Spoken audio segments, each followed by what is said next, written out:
fun, creative, and expressive of your own personality.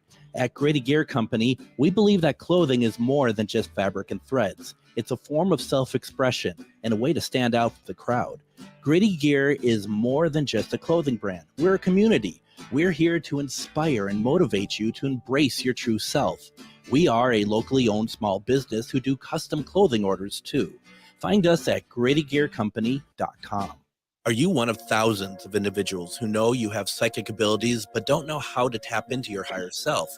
Refined Divine is an extremely gifted psychic medium who offers classes that can help you reach your goals. Refined Divine holds classes Monday and Thursday at her 2 locations and via Zoom. Classes consist of manifestation, learning psychic abilities, shadow work, and healing trauma. Refined Divine has helped thousands, and she can help you. This is Psychic Medium Deb. You can go to refineddivinepsychic.com. With your AM 950 weather, I'm Brett Johnson. Look for showers and storms tonight with a low around 69. Thursday, more rain with a high near 81. And Friday, sunny with a high around 89. The Great Wall Restaurant is your destination for Szechuan and Mandarin delights. Enjoy hot and sour soup, pan-fried dumplings, sesame chicken, Peking duck, mushu, pork beef, and broccoli, and fish fillet and ginger sauce. Located near 50th and France, check out GreatWallEdina.com for their extensive menu. The Great Wall Restaurant. Portions of the following program may be pre-recorded. The views expressed and the opinions given by the individual host, guest, random reptoid, or chupacabra may not necessarily reflect those of AM 950 Radio, its affiliates, or its sponsors. Now, it's time to step into the unknown.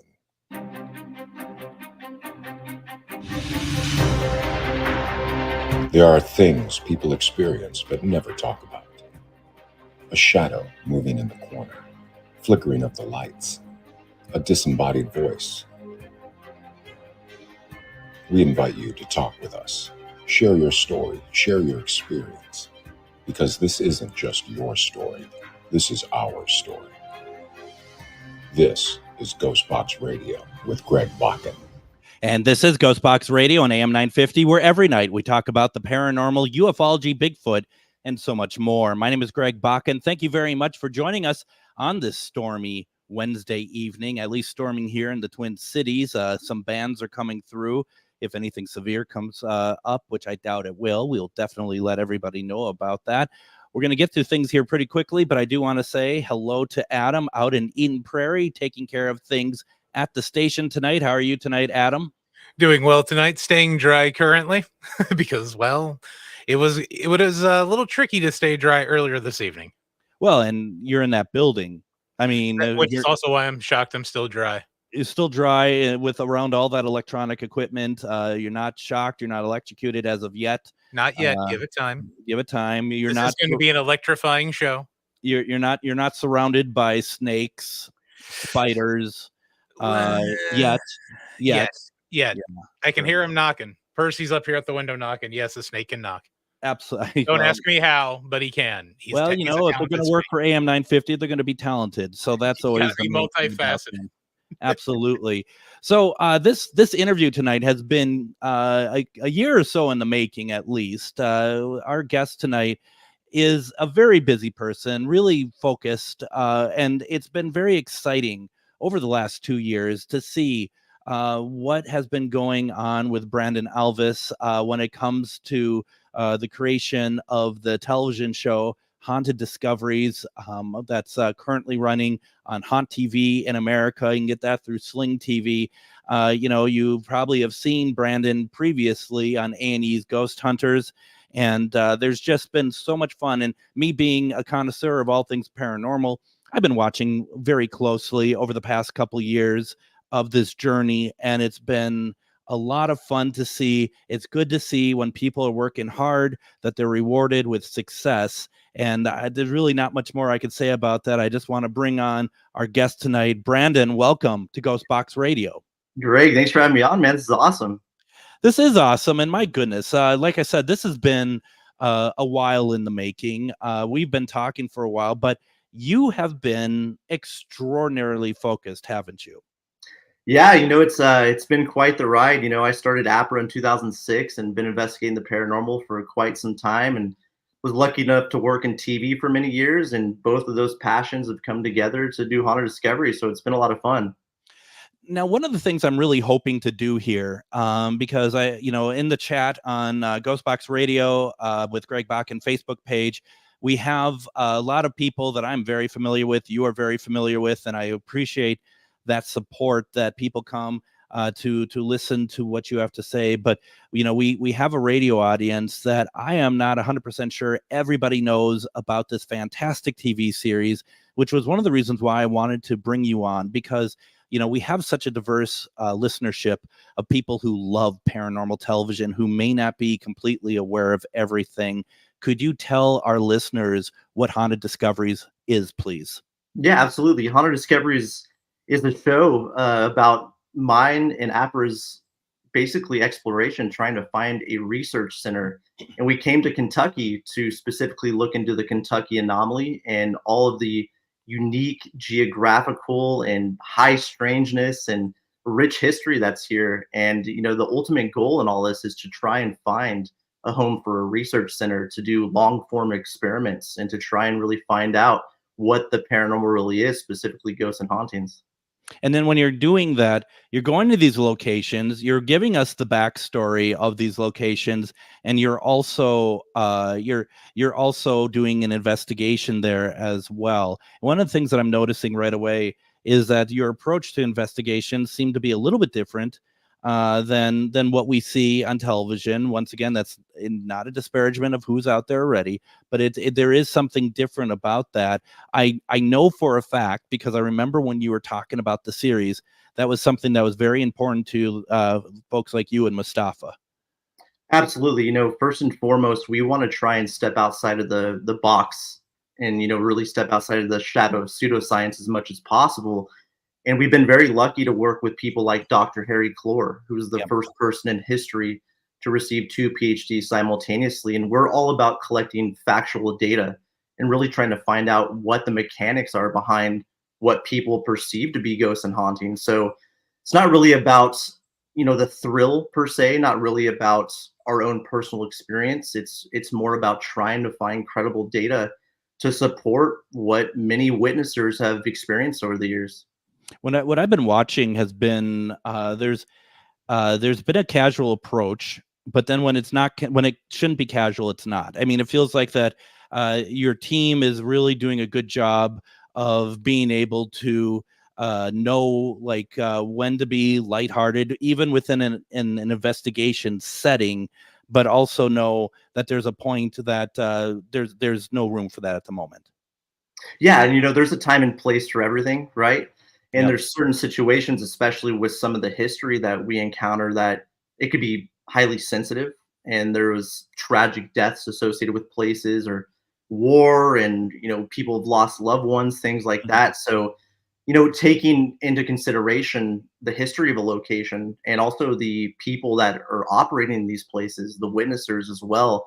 So there's a time and place for seriousness, and there's a time and place for levity. So we try and walk the line. We try and do the right thing in the right moment. And sometimes you can be in a situation where laughter creates activity, so you never know what's going to happen. And would you mind talking about who's on your team? I meant to bring that up because you do have a very strong group of people who are your core people that are on camera with you, and that they're really making sure that the show is moving forward. Yeah, and these are friends of mine first and foremost. Mustafa Gadalari, a lot of people know him from Annie's Ghost Hunters. Him and I worked together on there.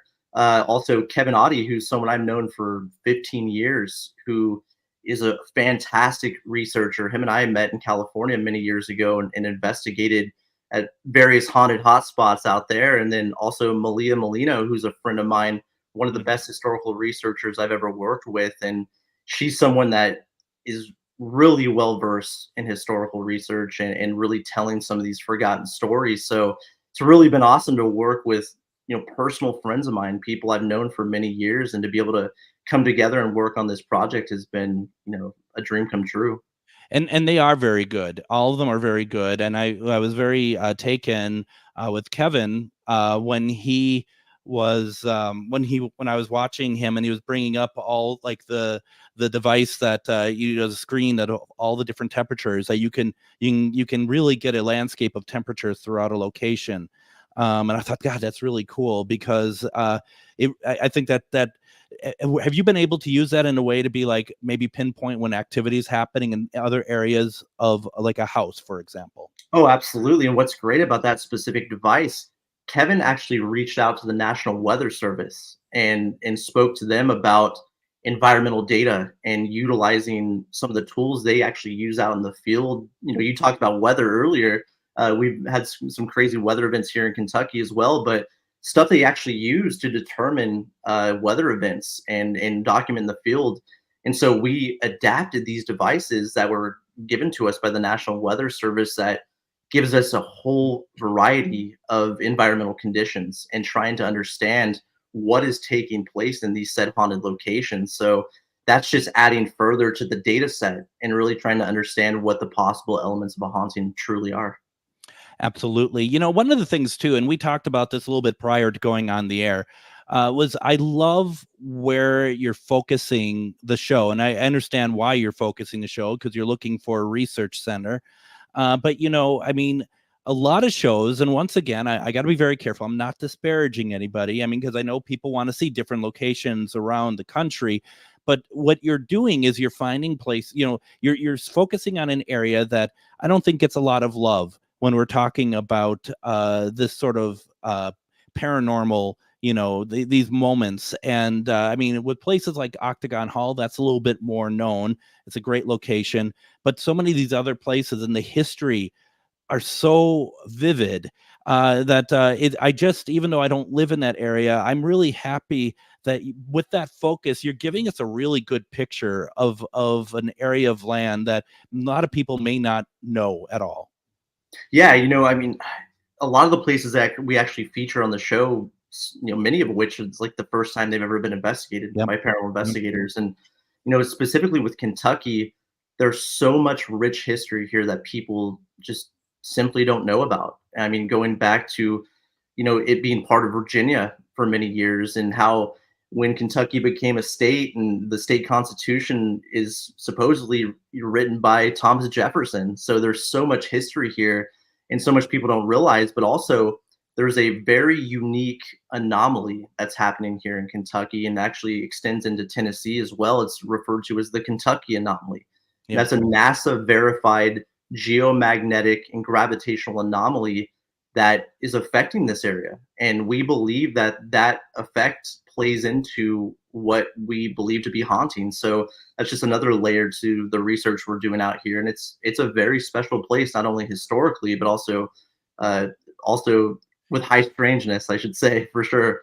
Absolutely. And, as Ernie says, and I'm sure Denise helped them write this, they use unconventional equipment. It's very scientific approach. It's fascinating to see how it all ties in. And, I think there's, is when you started with APRA back in 2006, is that the direction that you've always gone with a much more of a scientific approach instead of maybe say like a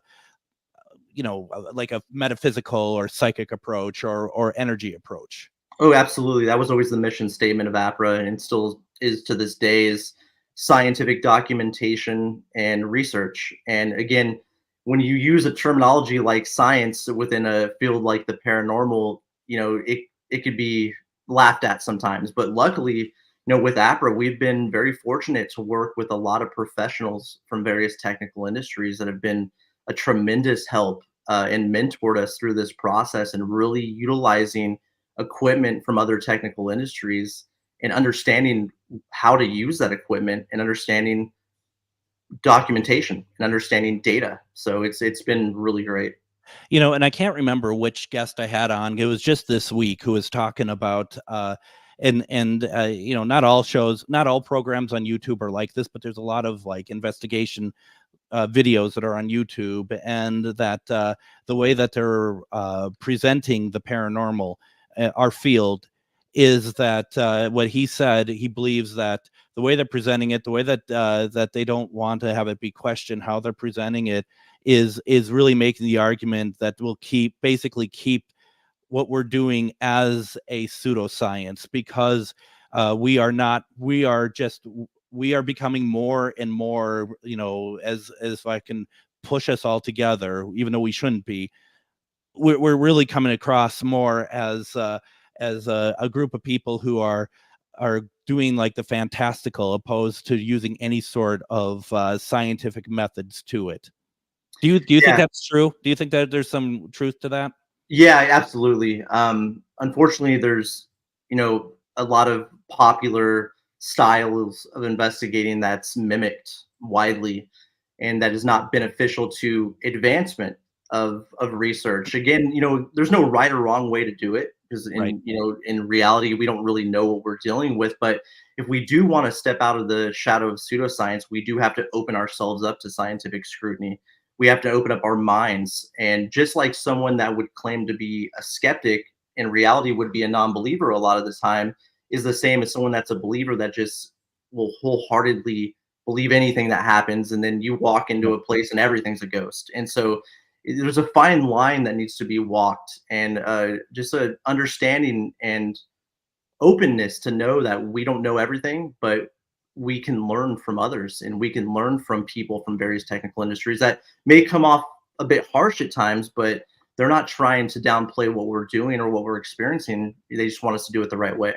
Absolutely. And, there is something too to be said, even if we don't want to completely take a scientific approach to it, that regardless of how we do it scientifically, or just like that, we believe that it's just, we're just watching energy and we're just using our feelings or whatever to get to it, that we should always be open to the fact that what we're seeing is open to interpretation, that it's not 100% one way or the other. Because if we don't do that, then how on earth are we able to, move forward at all? Exactly. I mean, we have to be willing to learn, and we have to be willing to understand that there's other belief systems, and that sometimes an outside opinion like that can take us a step further. And I think that's very important, especially when working with people from, the academic fields, or scientists, engineers, medical doctors, people like that, that would be more willing to step foot into this field if it wasn't so spoopy. I think is the word I would use. Right. No, absolutely. Some folks in the comments, once again, they're asking where can we find your shows? I don't get the channel. I said some stuff at the beginning, but I don't know if I gave the entire picture of how people can see Haunted Discoveries, Brandon. Yeah, you can see it on Haunt TV, and that's available on Vizio, LG channels, Roku, Tubi, Sling, and it's all 100% free. You do not have to sign up. No credit card required, nothing like that. You could also see various episodes on our official website too, at haunteddiscoveries.com. So we release them there as they come out, and they're available, but you can watch it live on Haunt TV every Saturday. And again, 100% free, no sign up required. Absolutely. That's fantastic. And also, I forgot to put in, if you have a question for Brandon, you can put it into the comments. You can also call in 952-946-6205. The number is 952-946-6205. We're going to take our first break. When we come back, we're going to be talking about some of the episodes that I've seen, talk about some of the stuff that's going on. Also, whatever questions you have as well, we definitely want to get through. I'm so happy to have Brandon here with us. You're listening to GhostBox Radio on AM 950.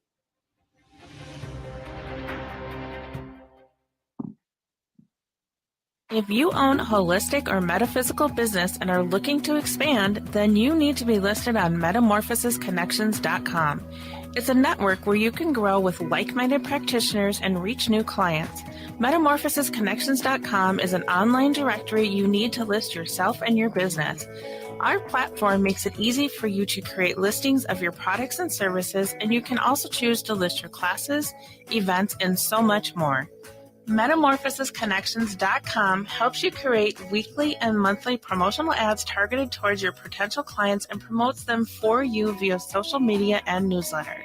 There are clients searching for your specialty right now. Let us help them find you. Start your listing today so you can share your own unique gifts and talents by finding the level of membership that best fits your needs. Let us help you reach your clients that are searching for what you do. Visit metamorphosisconnections.com and sign up today. We know you value buying local, especially when it comes to your magical supplies. So if you're looking for grimoires, decks, jewelry, candles, or herbs that are locally sourced, then come on down to Magus Books and Herbs. Curated for your ritual, ceremonial, spiritual, and spellwork needs, we've got all the tools to make your working extra. So make that prosperity ritual one that keeps on giving by visiting us at 1848 Central Avenue Northeast in Minneapolis, or visit us online at magusbooks.com. Greg Bakun here. I love historic tours of Minneapolis and seeing everything it has to offer. But if you know me, I like to include a little spooky in my tours, which is why I found the perfect combination. Minneapolis Trolley Tours does this amazing candlelight ghost tour that you have to check out. It's an extremely immersive experience. It's a trolley trip that starts out at a haunted mansion, traveling around Minneapolis locations, exposing ghost stories that the public and business owners would rather left untold. Then a tour of the aforementioned haunted mansion where ghosts of past residents from the 1800s reside, plus a lot of surprises to discover. Next, experience Gertrude's After Hours. Did I mention Gertrude is the mansion's most famous ghost? Maybe she'll show up. And you finish up the tour at Gertrude's Lounge in the haunted basement of the mansion with refreshments and Q&A. The trolleys are climate controlled and the mansion is restored to perfection. Check out MinneapolisTrolleyTours.com for more information. And welcome back to GhostBox Radio on AM 950. My name is Greg Bakun. Thank you very much for joining us on this Wednesday evening. I am very excited. We have with us tonight paranormal investigator, filmmaker, television showrunner, author. I mean, it's easier to say, Brandon, what you don't do. It might be a shorter list. I don't know. We've got Brandon Alvis with us. We're talking about Haunted Discoveries, which is on Haunt TV. As Brandon just said, really, you can find Haunt TV just about anywhere. I have Roku. Just look for it, add it on. There you go. No need to pay for it. Lots of good stuff. We got a lot of questions, and I always say that we go with the questions more than what I have to say, because I'm excited when people are excited. And don't forget, folks, if you want to call in, 952-946-6205, 946-6205. Though, Brandon, there is one thing I wanted to kind of say before we got to it. I'm trying to find Joshua's comment here, but be mindful of those who like to do more experimentation. And Joshua, I'm not quite sure if that was something that maybe I said that led things along a different way. I've just, last segment, we talked a little bit about the scientific approach, the idea of some of the pseudoscience, some of the fantastical experimentation in paranormal investigating. And this is me speaking. I'm not speaking for Brandon. That you know it when you see it. There's things that people are doing, which is super cool, super valid. It's really cool to see what happens. There are some that it's just made more for a spectacle, more to get views, more to get people to like what you're doing than actually trying to further the paranormal field. That's at least what I'm talking about. And I don't know. I don't know if you got if I said something wrong or whatever, but I just wanted to be clear on that. I don't know, Brandon. That's what I say. No, for sure. I mean, science is all about experimentation too. So, I mean, experimentation's something we do and something that everyone should, take part in this field. But again, when you go in with a bias and you're 100% all in belief, the experimentation is going to be tough, because no matter what you do, there's always going to be the outcome you're looking for. So I think it's just being more mindful and being open to all possibilities within an investigation, for sure. Totally. I did want to say real fast before we get to questions, Octagon Hall. And we can talk more about this after we get through some questions, but in case we get too carried away, I really wanted to talk about, in the episode, there's a lot of activity that's happening outside in the field and stuff. And you're over by the barn. So you would have been on the other side of like the gazebo, right? Or something around that area. Mm-hmm. And there's a lot of dogs that are out on the outside the perimeter of the fence. At least there were when we were there. And I was out there with my friend Char Savoy, which I think she comments on your page and stuff, and our friend Danae. And Danae has a good, decent FLIR, heat signature. And we're on the other side of the gazebo, and we are looking towards the cemetery, which is, I don't know, what would you say? That's like 60, 70 yards away, something like that? Yeah, I'd say so. That's a pretty accurate. So we're there, and we see a dog with the heat signature of a dog walking. And we thought, well, it's one of those dogs. All of a sudden, it gets up on its hinds and turns into a man and keeps walking. Wow. And we were all, well, we were saying stuff that probably is not best to say on this radio show, but it was three of us. Now, we did not record it. We were just playing around with it. We were just like, what's this do? You know? And we got that. And there were three of us that saw it, looking through it. Unbelievable. Absolutely unbelievable. I mean, there's all kinds of crazy reports out there, as you well know, Greg. You've been there, but you hear everything from UFO type activity to shapeshifters. That's literally one of the reports out there. That's when you said that in the episode, I'm just like, oh my gosh, totally. Yeah. I wanted to make sure I got that out tonight. Oh yeah, no, it's a strange place. I mean, there's a lot of indigenous history there prior to the Civil War history. So there were mounds on the property at one point too. So I mean, who knows what's happening out there at Octagon Hall? But you know, during our time there, we had some amazing things happen on the MCCD camera, as well as Kevin out in the cemetery getting, I mean, these crazy EMF hits up to like 50 milligauss in a place with zero power. So I mean, it's a wild place, man. I'm glad you had an experience like that. That's really cool. It is really cool. Let's do some questions. Some folks took the time and they're watching, and let's get some questions going here. Damien says, "Is there an investigation that you, or sorry, no, he said, is there an investigator that you'd like to work with but haven't yet?" Oh man, you know, I've been lucky to meet a lot of the people I've admired over the years. You know, if I could go, you know, one person I wish I could work with is Dr. Raymond Moody. You know, he coined the term in, you know, near-death experience and all that. And he's done some amazing research and a psychomantium chamber and all that kind of stuff. So I you know, I'd say probably Dr. Raymond Moody, but I've been lucky. I've met John Zaffis. I worked with Grant Wilson. I've been on Ghost Adventures. I met Zach a few times. So you know, I've been lucky. Yeah, no, absolutely. That's really cool. Ernie, you know, once again, a lot of big words here for Ernie, so I'm not 100% sure he actually wrote this. Many of us in the paranormal community believe that there's a connection between spirit activity, cryptids, and even UFO activity. Has anything in your research led you to agree with this idea? I'll tell you, you know, since I've gotten to Kentucky and since I've been conducting the research here with, you know, with Haunted Discoveries, I can't even pretend I know anything anymore. Some of the things I've encountered is just so wild and so crazy that I think that there is some connection between everything in some way. I don't know how that works or how it's connected, but there's something larger going on than I ever thought I would know or understand. So I can't even pretend to know anymore after being here.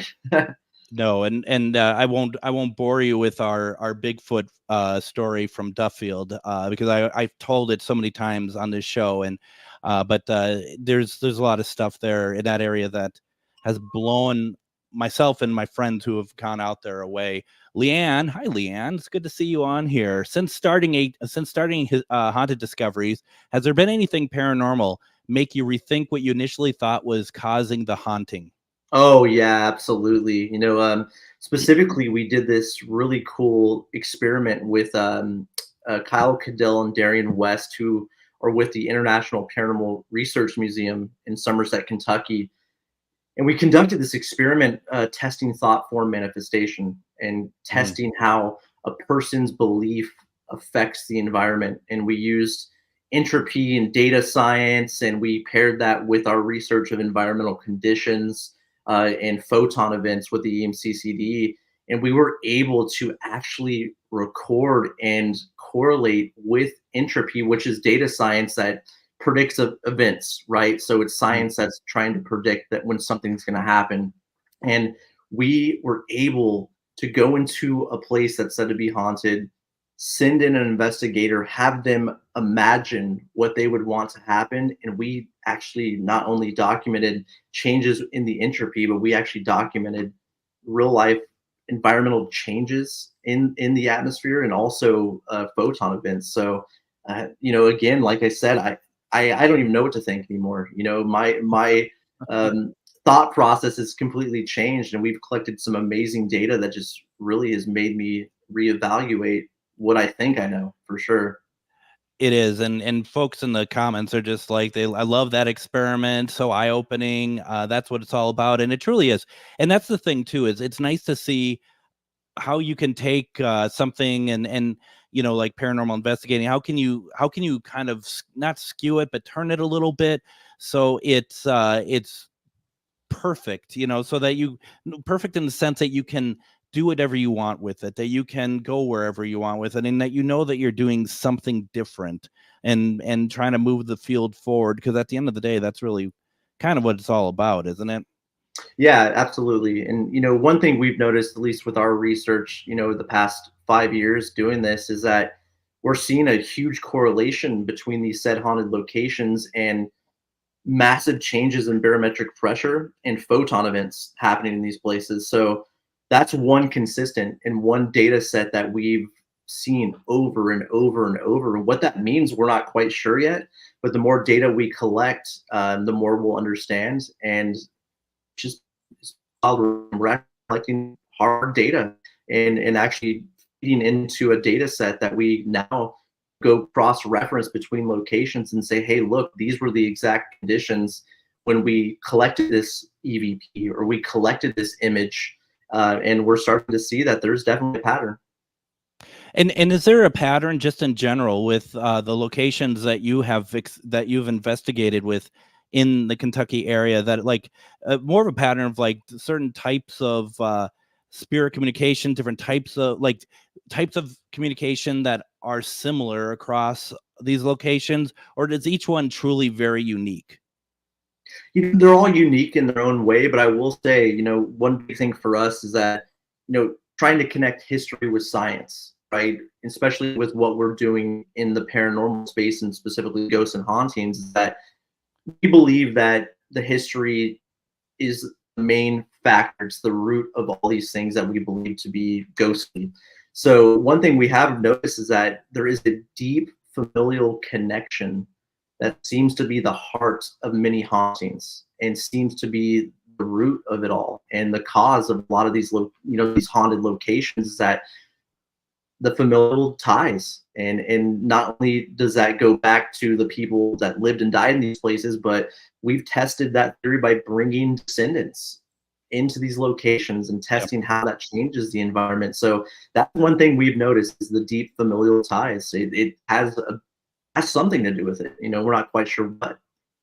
Yeah, no, I mean that, and that's really interesting to kind of see if there's any kind of correlation with the different types of like messaging that you're getting back. There was a question here I wanted to get to. Here it is. Damien says, wondering if a heightened body state increase or decrease how we perceive hauntings.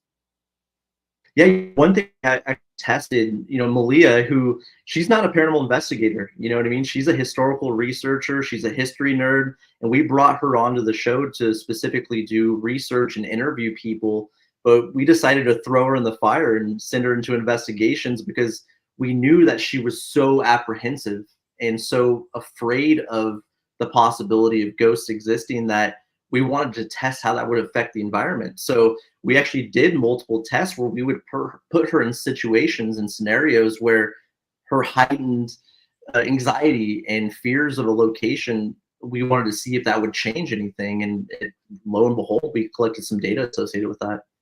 And I remember distinctly, I think, and I'm sure you've done in other episodes, but like episode 1 of the second season, you sent her up upstairs, and it was really interesting to see, because in my opinion, from what I was watching, it's not in your it's not maybe in your wheelhouse to maybe push someone to do something that they don't want to do. You're being very delicate about it. You're being very careful. she's trying, but she's having a really hard time with it. It was a really interesting dynamic between the two, or actually the three of you, because Mustafa was part of that too, about how, how to get her to do what you need to do, but also know that make sure that she knew that she was safe, and also that you didn't want to harm her anyway. You wanted her to know that you're not going to harm her anyway.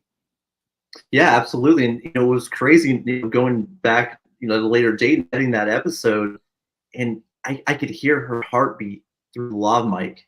I mean, it was just one of the, you could sit there and she could express that she's afraid of the situation all she wants, but until I really heard her heartbeat through the lav mic, I really understood she was not kidding. She was telling the truth about being, scared to go up there. And again, we don't want to push anyone to do anything they don't want to do, but at the same time, we want to try and collect data. But again, like we talked about earlier, there's always a fine line, and we want to make sure we're respecting not only the people we work with, the location owners, but as well as the possible entities that are in these locations.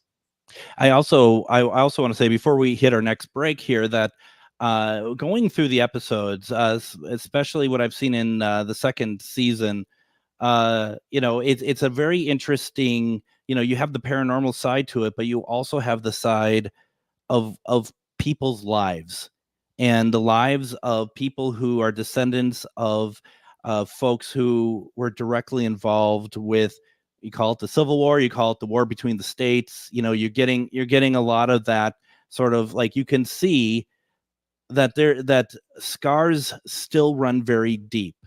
And that they're the scars of not only the descendants of what happened, how people were treated, but also what happens to, just towns such as Perryville.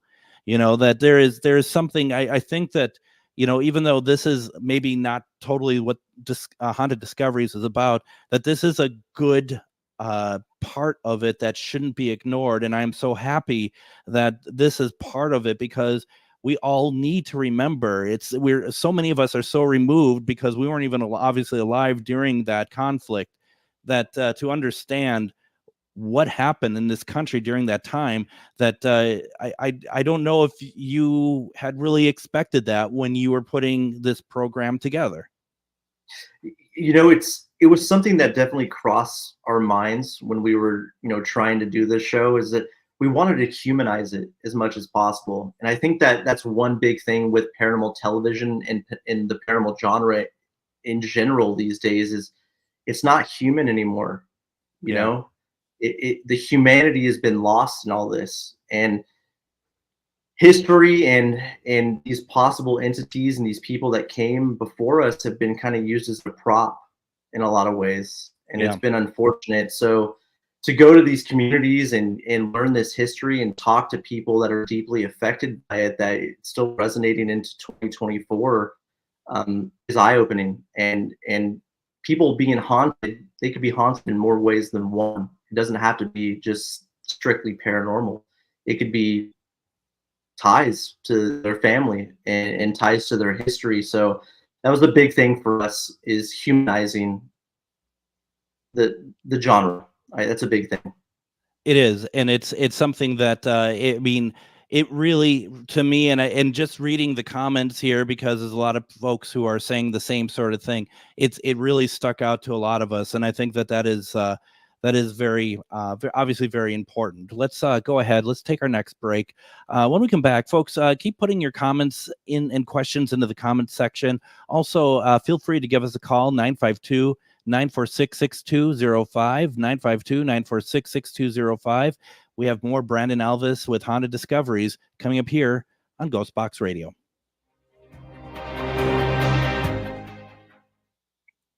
Have you ever met someone who not only can help you on a deep spiritual level, but also potentially change your life? Refined Divine is an extremely gifted psychic medium who travels the nation and lives right here in the Midwest. And she offers mediumship, mentorship, house and business parties, energy healing, palm readings, and so much more. Refined Divine has helped thousands, and she can help you. Hi, this is Psychic Medium Deb. I cannot wait to hear from you. You can go to refineddivinepsychic.com. We know you value buying local, especially when it comes to your magical supplies. So if you're looking for grimoires, decks, jewelry, candles, or herbs that are locally sourced, then come on down to Magus Books and Herbs. Curated for your ritual, ceremonial, spiritual, and spellwork needs, we've got all the tools to make your working extra. So make that prosperity ritual one that keeps on giving by visiting us at 1848 Central Avenue Northeast in Minneapolis, or visit us online at magusbooks.com. Gritty Gear Company is a great place to go for clothing that is fun and expressive. But did you know we also do custom orders on demand? We've worked with all types of companies and organizations, from first responders to even a certain radio station. Our team is here to help you look amazing. Our clothing is of the highest quality, and you will love your logo on the finished product. We are a locally owned small business who simply wants you to look great. Find out more at grittygearcompany.com. Reach your highest level of consciousness and well-being with metamorphosisconnections.com. Metamorphosisconnections.com is an online directory of the best holistic and metaphysical practitioners to help you make your most informed choices. You can search metamorphosisconnections.com for classes, events, wellness and life coaches, plus metaphysical products and shops. You can also search for a wide array of healers from all modalities, including EFT, sound healing, energy healing, light therapy, ancestral healing, shamanic healing, reflexology, past life regressions, hypnotherapy, yoga, and more. And if you're not sure where to start, the search feature on metamorphosisconnections.com is tailored to help both those who know what they are looking for and those who are just starting. Come explore the possibilities for your higher self by visiting metamorphosisconnections.com. Their experienced practitioners can guide both beginners and those that are already on their spiritual journey. That's metamorphosisconnection.com, your link to direct you on your spiritual transformation.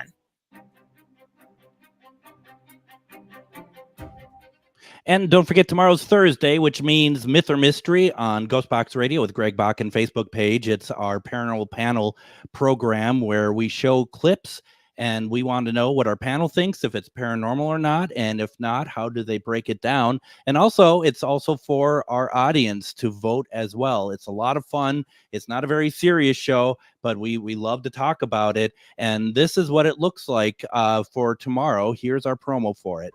Our next video was captured at Norwich State Hospital in Connecticut by Paranormal Theory, a paranormal group based in New Jersey. Murder, somehow. Please touch me. No. Oh my God, it's my shirt just got I thought I saw it. Lead investigator Ryan has his shirt pulled while in the lobotomy room. Norwich State was a psychiatric hospital that operated from 1904 to 1996. It housed geriatric, chemically dependent, and tubercular patients, and at its peak had 30 buildings on 900 acres on the banks of the Thames River. Most of the buildings are demolished now, and the area is said to be extremely haunted. Visitors report cold chills, seeing apparitions, mists, and catching EVPs. The location has appeared on episodes of Ghost Hunters and Destination Fear. Join us on Myth or Mystery as we investigate this video and others. Thursday night, 7 p.m. Pacific Standard Time. And of course, after Myth or Mystery on GhostBox Radio with Greg Bakun, we're doing a replay of our conversation with author Susan B. Martinez. We're going to be talking about her book, Field Guide to the Spirit World, The Science of Angel Power, Discarnate Entities, and Demonic Possession. And that's one of the rare occasions where I nearly lose my patience with somebody. So that's a lot of fun just to listen to that as well. We have with us tonight Brandon Alvis. He is the showrunner to Haunted Discoveries. We are now 2 seasons into Haunted Discoveries. Is there a third one planned, or are we not allowed to talk about anything like that yet, or what's going on? It's coming soon. I can say that. I don't have exact. I haven't been given the green light to say exactly when, but I could say it's very soon. Very soon. There's a lot of people who have been saying, just where's one in particular that I really love. How what you were talking about in the last segment really was quite good. We have so many comments tonight. It's a lot of fun. I'll just paraphrase because I can't seem to find it. And let's stop the show so I can find one comment. What you're doing with the way that you're talking about the stories and stuff, it personalizes of the series, and it personalizes those moments. And I thought that was really important. I thought that was really good. So I just wanted to say that I thought that was a great comment, and I agree 100%. I agree. Now, what I find also very interesting, because I come from also a background of production as well. I find it interesting because the whole dynamic of how you get stuff on the air is changing very rapidly, and a lot of people who've been doing these shows for a while, they're finding that out the hard way, quite frankly. You though, you did it completely different. You didn't have a network commission you as a production company. You went away and did it. You actually went and do you make two full seasons before you sold it? How did that work? Yeah, so myself and Mustafa with A&G Creative, that's our company. We partnered with Kevin Oddie and the company he works with, Stargazer Television, and we partnered together and we shot 20 episodes of a show called Haunted Discoveries, and we went out and were lucky enough to get it on air. So we shot 8 to start with, edited those together, then we went out and did 12 more, and then we partnered with Blue Ant Media, who is the operator and owner of T&E in Canada and also Haunt TV here in the United States, also in New Zealand, Australia, Ireland, UK, and it's been great so far, man. So it's been a unique path, definitely different than the model that's been in place for quite some time, but it's been unique and it's been a lot of fun and very creative. So it's been challenging but creative. That would be creative. And I mean, was it hard doing all that, making these programs with not like there's a lot of uncertainty over it now, not really any uncertainty at all. There's uncertainty over that. How did that work? Because I'm a worry ward, so I'm gonna be like the whole time, like, like, oh my gosh, are we ever gonna get this going? How was that with that kind of hanging over you for a little bit? Yeah, sometimes you got to bet on yourself. You know what I mean? And just know that if you're capable of doing something and if you put your mind to it, you can make it happen, right? And especially, after, the wave of paranormal television came through and then certain mergers happened with networks and things changed rapidly. And the model of how things were happening over at Travel and other networks was no longer.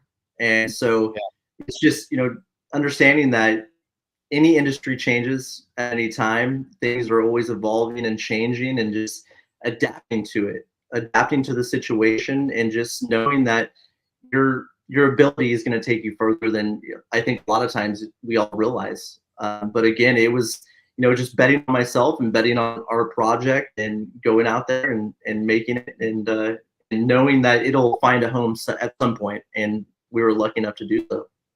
Well, and the production quality is absolutely stupendous. It's very good. And I remember, and we had talked prior to the start of the program of Salina, Kansas. I've met Mustafa twice, and both times in Salina, Kansas at the Masonic Lodge.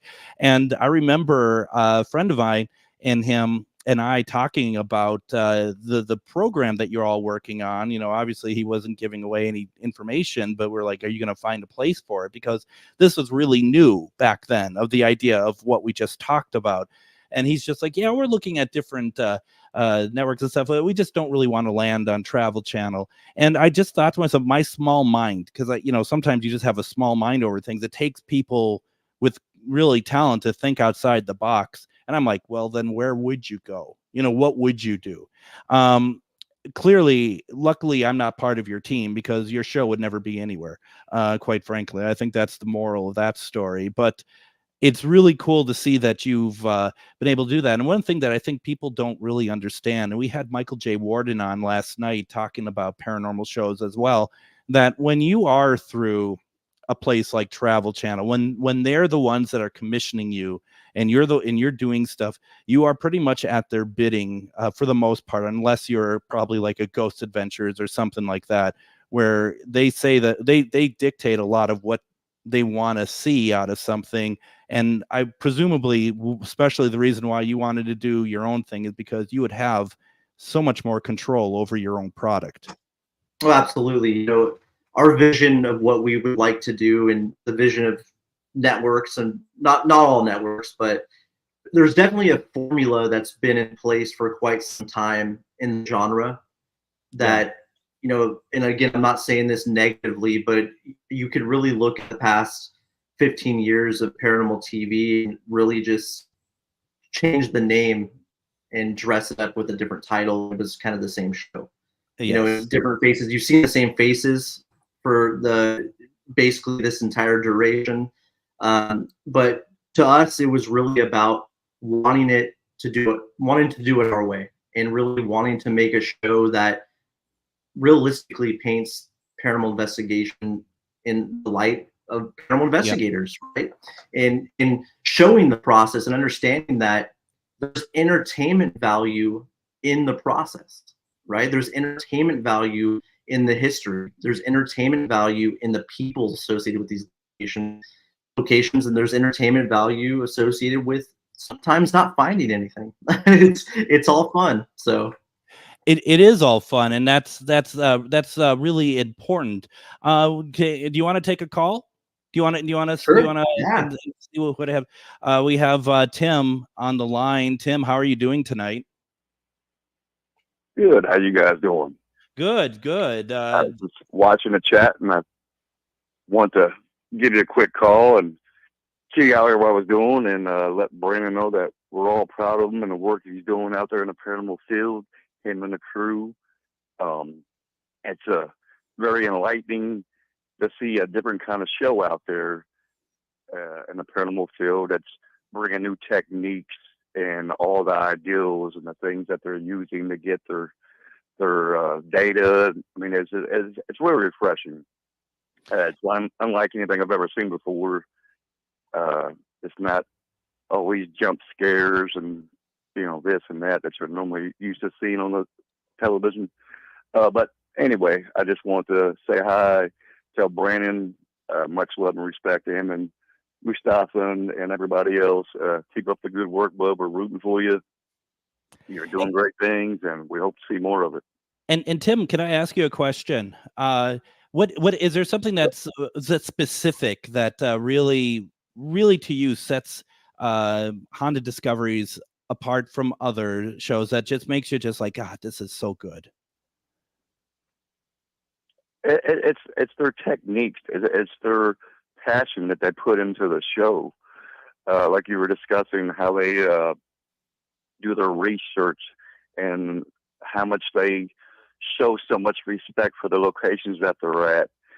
They don't go in there acting all goofy and silly and, like I said, getting scared and acting all freaked out. I mean, they're really in tune with what they're doing. They got a great group of people that are working together to try to bring some evidence of the afterlife, and then the way they go about it is just like nothing I've ever seen before.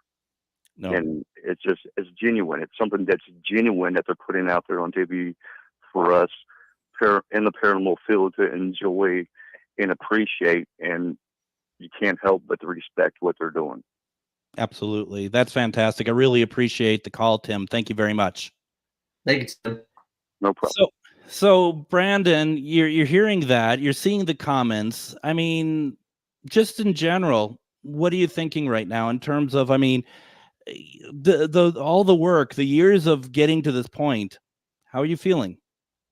You know, I'm just happy that I hope people feel represented as investigators, right? I mean, that's a big thing for us too, is showing what we truly do. And it's a great feeling to know that people are appreciating it and enjoying it, because we try our best to represent the field as a whole in a positive light, and represent the field as something that can be taken seriously, something that can be taken to the next level. So hearing this is it's phenomenal, and it fills my heart with joy for sure. This is great. Now, I don't know if we don't have a ton of time. We have about a minute left, but can you, Damien, is an interesting question. Can you sell yourself in 60 seconds or whatever on how your show will encourage the kids of tomorrow next generation of investigators? How would your show encourage them? I would always say, I hope that the show encourages them to always seek the truth and to always find the fact no matter what, and to always understand that the truth is always around the corner, and that if you dig deep enough, you'll find it. And I hope they hold on to it, and I hope that they represent the truth and the facts as they actually are.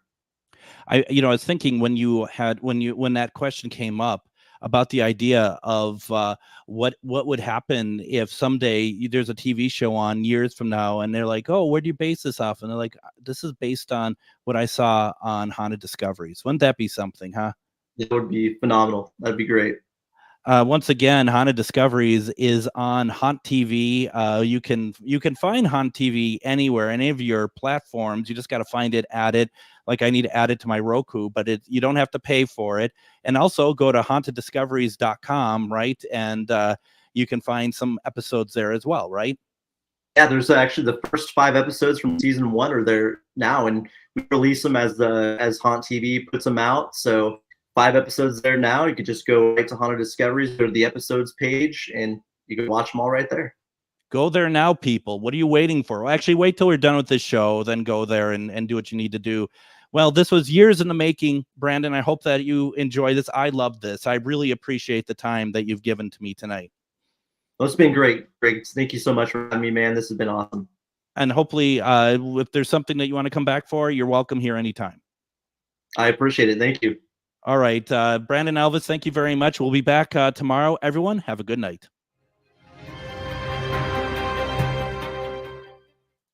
It's Brad Friedman, host of the Bradcast, weeknights at 7 on